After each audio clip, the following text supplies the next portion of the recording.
تخيل تصحى الصبح على رسالة فيديو ليك وانت في وضع مش تمام زي الصورة دي بالظبط، ومطلوب منك تدفع مبلغ كبير جدا، والا الفيديو ده هينتشر على كل المواقع وهيتبعت لكل قرايبك واصحابك. السيناريو اللي بقولك عليه ده بيحصل كل اليوم، وللاسف ناس كتير بتقع فيه. الموضوع بيبدأ بطلب صداقة عادي جدا، غالبا من بروفايل شكله حلو وجذاب يدخل معاك في شات لطيف، فجأة يبدأ يقترح عليك تعال نتكلم فيديو، وانت بحسن نية او لحظة ضعف بتوافق، مش واخد بالك منه اللي بيكلمك ده غالبا مش الشخص اللي في الصورة أو اللي أنت شفت صورته.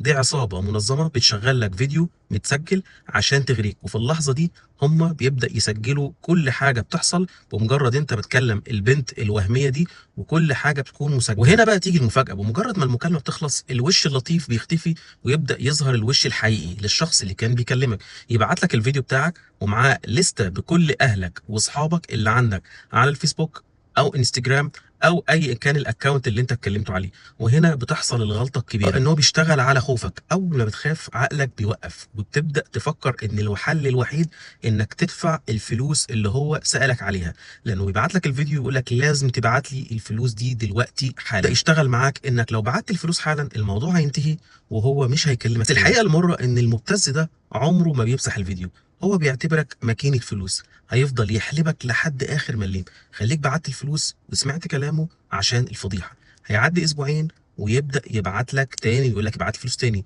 ودي حصلت مع ناس أنا أعرفهم وبدأت إن أنا أساعدهم في القصة دي. لو أنت بتسمعني حاليا ولا قدر الله وقعت في الموقف ده، أو تعرف حد وقع في الموقف ده، اوعى تدفع مليم. لو دفعت مرة مش هيسيبك، وكل فترة هيبدأ يطالبك إن أنت تبعت له فلوس تاني. تاني نقطة، اقطع التواصل فورا، تعمل له بلوك من على الواتساب، من على الفيسبوك، من على الانستجرام، من على التيك توك.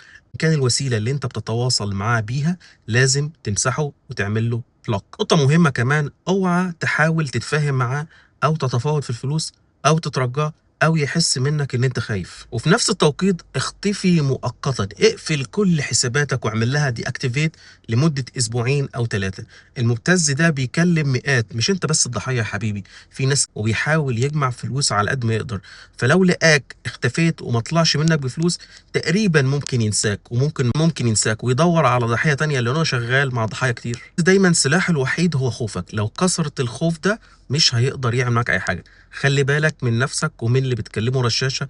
وزي ما قلت لك قبل كده، مش اي حد يكلمك على الشات تقدر تتجاوب معاه بشكل طبيعي وتبقى. انا كنت عملت فيديو مخصوص ازاي تعمل ايه بالظبط على السوشيال ميديا، ازاي تأمنها، ازاي تأمن الواتساب بتاعك، ازاي تأمن الانستجرام، ازاي تأمن الفيسبوك، ازاي تعمل تأمين كامل لجهازك.